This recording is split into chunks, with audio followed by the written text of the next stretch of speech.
This episode of Horsepower Heritage is sponsored by Model Citizen Diecast. Now, maybe you can't afford that full-size E30 M3 or that rare 71 Nissan Skyline GTR, and that's probably okay because your garage is already chock full of other projects, and you've been turning so many wrenches, your knuckles look like they belong to a prize fighter. The last thing you need to do is muck about with another old car. And that's where Model Citizen Diecast comes in. They sell collector-grade scale model cars from manufacturers like Amalgam, Auto Art, Mini Champs, and others. They stock 1/43rd scale and 1/18th scale offerings.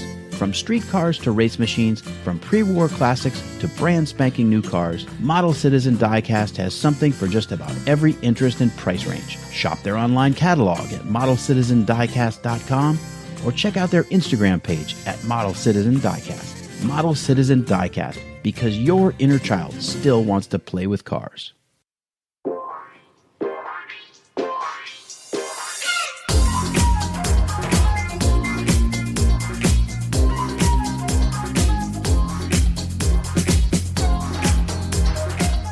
Welcome to Horsepower Heritage.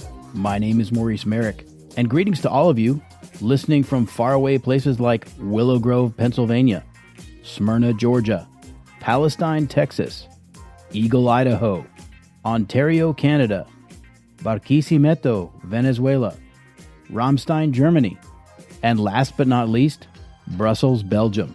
Thanks for checking out the show, and if you like what you hear, subscribe, click that 5-star rating, and leave me a review. All of those things will help me reach more gearheads like you. Well, today we're going to talk about motorsport. Now, I know not everyone who's into cars and motorcycles is necessarily a racing fan, but just remember that motorsport has probably been the most important constant factor in making our machines better. Because when you race, you break stuff, you find the weak spots, and you push the technology forward. And the people who do the racing are equally amazing. Imagine how you'd feel sliding sideways on a rainy track in the middle of the night, or trying to hold the wheel steady at 200 miles per hour. It takes a special kind of person to lay it on the line like that. So if you're not a race fan now, maybe you will be by the time we're done here. So with that, I give you, in no particular order, 5 motorsport events you must see before you die. Let's get started. Number 1, the Isle of Man Tourist Trophy. Jutting out of the Irish Sea about halfway between England and Ireland lies the Isle of Man. Humans have inhabited this 221 square mile refuge for about 10,000 years. But if those ancient peoples could see what happens on the Isle of Man every spring, they would be awestruck by the sheer sorcery of it all. And I say that because since 1907, the island has hosted the Tourist Trophy motorcycle races, one of the most spectacular and probably the most dangerous motorsport events in the world. Only 4 things have interrupted the TT since 1907: World War I, World War II, the foot and mouth livestock epidemic of 2001, and the coronavirus pandemic of 2020. Now, it has an independent government, but the Isle of Man is not its own country. Officially, it is a crown dependency, meaning it's not part of the United Kingdom, but certain responsibilities fall to the British Crown, such as defense and foreign relations. And I would argue that the island's governmental independence has allowed the TT to survive in a world fixated on risk management and liability. Because you see, the TT is run on public roads at top speeds of over 200 miles per hour and average speeds hitting over 130 miles per hour on a winding 37-mile course that takes riders along the shoreline, through the island's mountainous rural interior, as well as just inches from garden walls and signposts in town. One could debate whether it's the world's greatest motorcycle race, but it is unquestionably the deadliest. 151 competitors have lost their lives at the TT, along with over 100 spectators. It's insane, but it also brings tens of thousands of race fans and millions of dollars to the island each year, and everyone involved is keenly aware of the risk. For the riders, it's Mount Everest on 2 wheels, so they press on. The TT is a 2-week event. Week 1 is for practice, and Week 2 is official racing. There are 6 time trial events covering various engine displacements and construction rules. Superbike, Sidecar, Supersport, Superstock, Lightweight, TT0 for electric motorcycles, and the granddaddy event, the Senior TT. Only the world's best make it to the Isle of Man.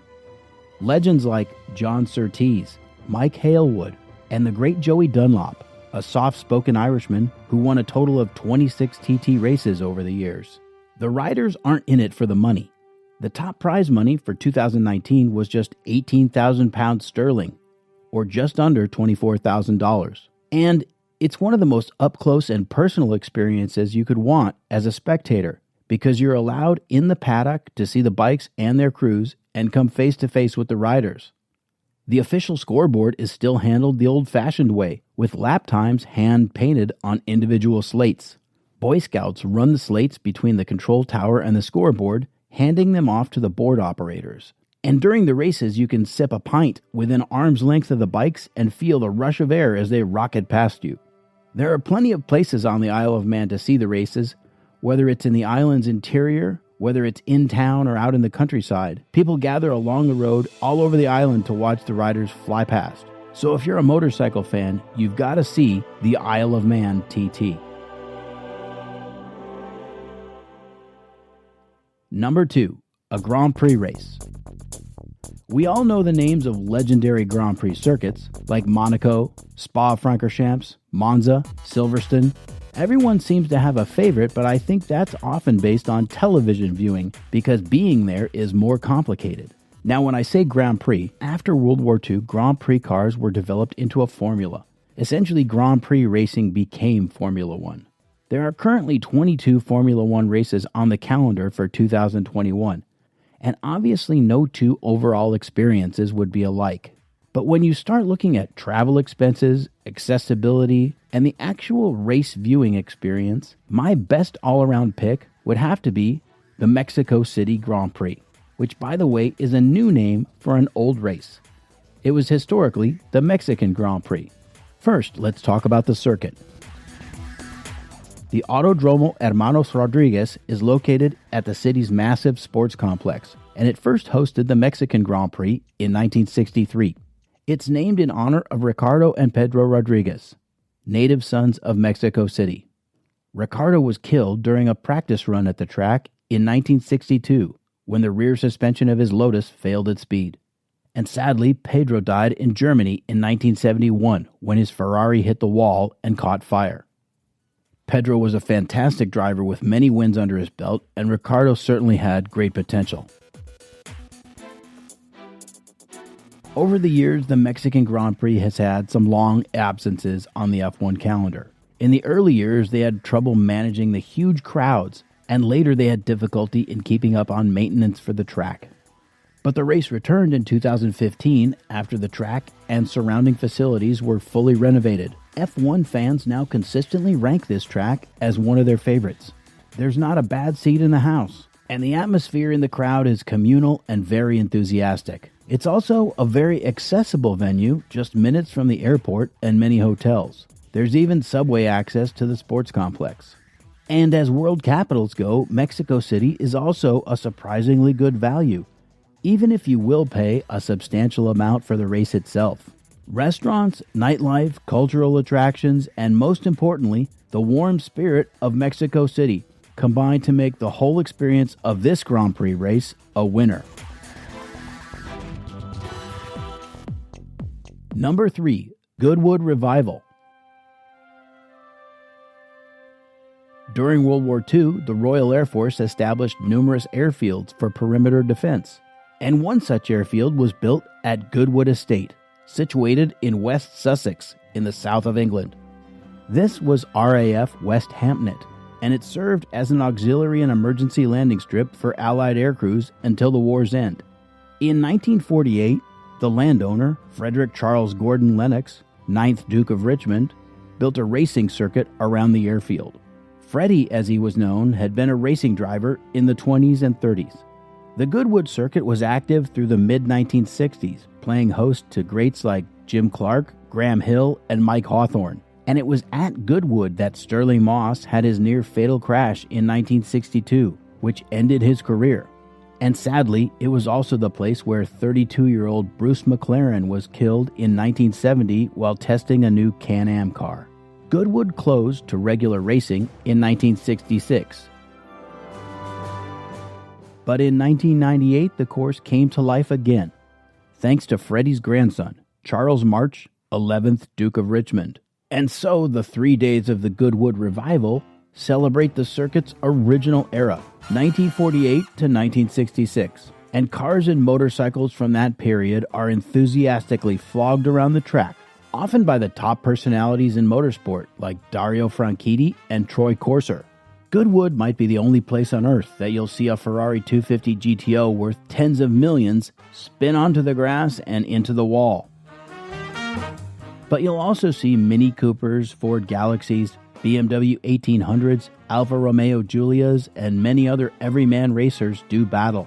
Goodwood is an immersive experience, with everyone in attendance required to wear period clothing. You'll see flyovers by vintage Spitfires and other warbirds, and the paddocks and grandstand seating will take you back to the golden age of motor racing.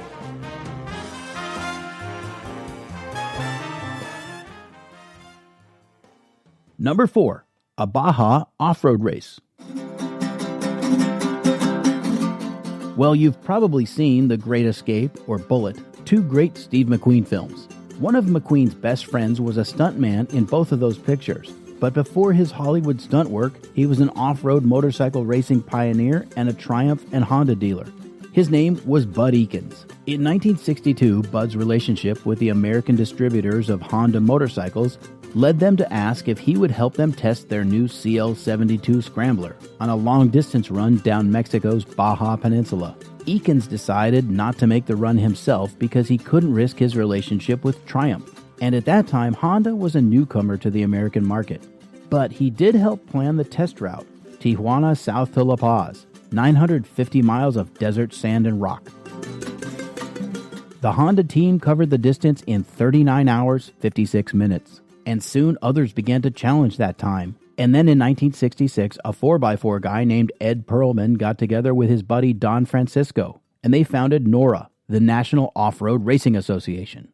Don Francisco was an engine builder and an ace mechanic. He'd built cars for the La Carrera Panamericana Mexican road race in the 50s. So the next year, 1967, NORA ran the first Mexican 1000. The winning entry was a Myers-Manx dune buggy. The Mexican 1000 was a tremendous success in the first few years, but the oil crisis in 1973 disrupted everything. Thinking that no one was likely to show because gas was so expensive, NORA decided to cancel the 1974 race. So the governor of Baja California turned to racing driver and motorsport entrepreneur Mickey Thompson, who had formed an off-road race sanctioning body called Southern California Off-Road Enthusiasts, or SCORE. Even though SCORE took the reins, the 74 race never did take place. But SCORE has held on to the franchise ever since, having renamed it the Baja 1000. Today there are hundreds of teams in 47 different classes in the race, from motorcycles to trophy trucks. And the trophy trucks are insane, hitting 100 miles an hour over extreme washboard terrain and topping 140 miles an hour in the flats. Here are just a few specs. 800 horsepower Ford or Chevy V8s, chrome moly steel tube space frames, custom fiberglass bodies, 40-inch tires, and 3 feet of wheel travel. The Baja 500 and the Baja 1000 are time trials, and they usually change it up every other year. One year it'll be a point-to-point race from Ensenada to La Paz, and the next year it'll be a start and finish loop out of Ensenada.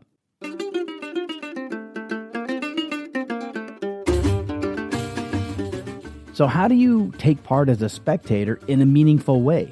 I mean, it's 1,000 miles, just about. Well, it's not easy. The official map isn't released until about a month before the race, and the course changes every year. So you could end up eating dust and getting sunburned without much to show for it. You might only see a vehicle every 20 minutes on the course. You'll definitely need to do your research well in advance and start making friends with experienced Baja travelers. These races are as much about the scene and the Baja vibe as they are about the competition. One of the most popular parts of Baja is attending the Tech and Contingency Parade in Ensenada, and you'll be able to see the vehicles up close, mixed with team members, and maybe even some drivers. But you should know right now, it's a total circus. Lots of people choose to watch the official start. Every entry starts 1 minute apart, but you're going to stand there in one place for hours with thousands of other people and not see much action. After the official start, many people like to head out of town, farther down the course to a place like San Felipe, for example, and camp out. So you can see how much advanced research this is going to require, and you've got to be self-contained and ready for anything. One thing you do need to know, forget about chasing the race. Chasing the race is a very bad idea. It's more dangerous than being in the race. There are fatal accidents each year. So if you want to get serious about attending a Baja race, my suggestion is to do this. Volunteer to work for a racing team. Most of the teams depend on a small army of off-road fans to support their entries. You'll be dirty, sweaty, greasy, uncomfortable, and love every minute of it, even when you're hating it. You'll have skin in the game. And when all is said and done, whether your team finishes or not, the cold beer and fish tacos will taste that much better. By the way, there's an alternative to the Score Baja races because Nora was resurrected in 2010, and they've been running the Mexican 1000 and the Nora 500 since then. The Nora races pay special attention to vintage classes and backyard entries, from Safari Porsche 911s to first-generation Broncos, and my suggestion on the Mexican 1000 or the Nora 500 would be the same. Volunteer for a team, work your butt off, and enjoy every minute of it. Number 5. Bonneville Speed Week. Every August, the Southern California Timing Association sponsors 6 days of land speed trials in the Utah desert. Some entries are looking for an official world record, but others just show up to get timed for their personal best and say they ran at Bonneville. And that could be you. The magic of Bonneville is that you don't need factory sponsorships or your own personal fortune to go fast. Anyone can pick up an SCTA rulebook, build a land speed car or motorcycle in their garage, and run it at Bonneville. And I'm not trying to make it sound easy, but it can be done. Benjamin Louis Eulalie de Bonneville was born in Paris in 1796 and emigrated with his family to the United States at 7 years of age. Bonneville's grandfather was none other than Thomas Paine, the father of the American Revolution, who wrote the pamphlet Common Sense. Bonneville attended the United States Military Academy at West Point, New York, and was soon posted to the western frontier. But he was anxious to join the exploration of the far west, and he was granted leave from his army duties to mount a survey expedition to Oregon.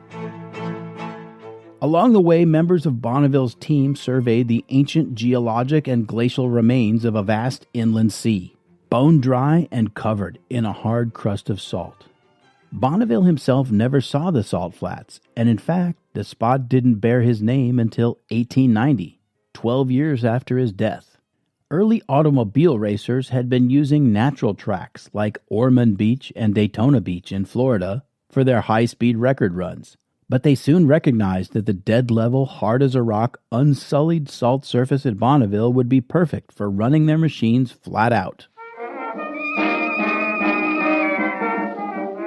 In August 1914, a Southern California actor, stuntman, and racer named Teddy Tetzlaff came to Bonneville with his Blitzen Benz, one of 6 cars constructed by the Benz Company. Blitzen means lightning in German. Anyway, Terrible Teddy, as he was called, set an unofficial land speed record of 142.8 miles per hour. 21 years later, on August 31st, 1935, Utah native Ab Jenkins went to Bonneville in a Model J Duesenberg Special. The car had a few modifications: twin carburetors, a supercharger, a Cyclops headlamp, streamlined bodywork, and a full-length louvered belly pan. The Duesenberg Straight 8 was putting out about 400 horsepower, and Jenkins ran the car on a 10-mile oval for 24 hours, averaging 145.47 miles per hour.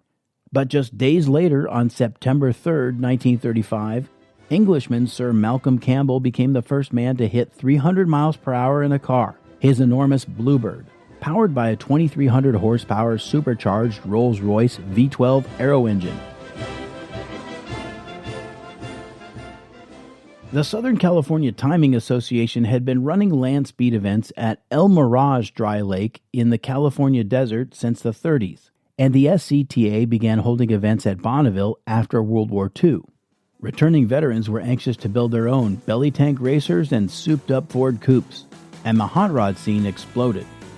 Year after year, the new generation of racers were trying to conquer the salt. There was Mickey Thompson with his streamliner called the Challenger, running four supercharged big block Pontiac V8s, each with its own Cadillac 3-speed transmission, all of it unified with a complex mechanical linkage. Don't ask me how. And on September 9th, 1960, Mickey Thompson hit 406.6 miles per hour in the Challenger. But if you really want to go fast, you need a jet or a rocket behind you. And guys like Craig Breedlove and Gary Gabelich were soon hitting speeds of over 600 miles per hour in their jet and rocket-powered cars. And just this year, George Poteet claimed the record for fastest piston engine car at 481.576 miles per hour in his dagger-like streamliner known as Speed Demon. The car runs a 557 cubic inch, big block, twin-turbo, methanol-burning Chevy V8 producing 3,156 horsepower. And Poteet clinched the record after he suffered a burnt piston in an earlier run. The team tore the engine down and repaired it right there on the salt. Attaboy, George! But the days of thunder at Bonneville may be numbered. For a variety of reasons, all of which fall on mankind, the salt flats are shrinking and the salt is getting thin. In fact, it's been reduced from 90,000 acres 100 years ago to about 30,000 acres today. So in 2015, salt racers got together with conservationists and formed the Save the Salt Foundation, and they're trying to restore Bonneville in the off-season. Anyway, you can learn more about their efforts at savethesalt.org, and I'll put a link in the show notes. And I'd be remiss if I didn't mention one more Bonneville competitor. This year, on August 14th, 69-year-old motorcyclist Ralph Hudson was attempting to set the 300-mile-per-hour record on his Suzuki GSX R1000 when a crosswind caught his machine and sent it into a wobble, causing Hudson to crash at 252 miles per hour. Ralph Hudson was airlifted to Salt Lake City with critical injuries, and he died on September 6th. Hudson's motorcycle was not a low-slung encapsulated type like you might be thinking. It was actually a conventional riding position configuration with a custom fairing. So Ralph was sitting on top of the bike, and he was in the wind. The guy had guts. Ralph was a veteran racer, and he was much respected in the land speed community. And after his death, Ralph's son David decided to set up a scholarship fund in his father's name. The Ralph Hudson Scholarship Fund will help support a new generation of talented builders and tradespeople. Many of these students will go into welding and fabrication, which can lead them into the sport of land speed racing or motorsport in general. If you'd like to support the Ralph Hudson Scholarship Fund, go to scta-bni.org. And I'll put a link in the show notes. Well, that's our show for this week, and I'm curious to know what's on your motorsport bucket list. Drop a comment on my Instagram page at Horsepower Heritage, or send me an email at horsepowerheritage@gmail.com. Don't forget to subscribe, rate, and share the show with your friends. Until next time, I'm Maurice Merrick. Thanks for listening.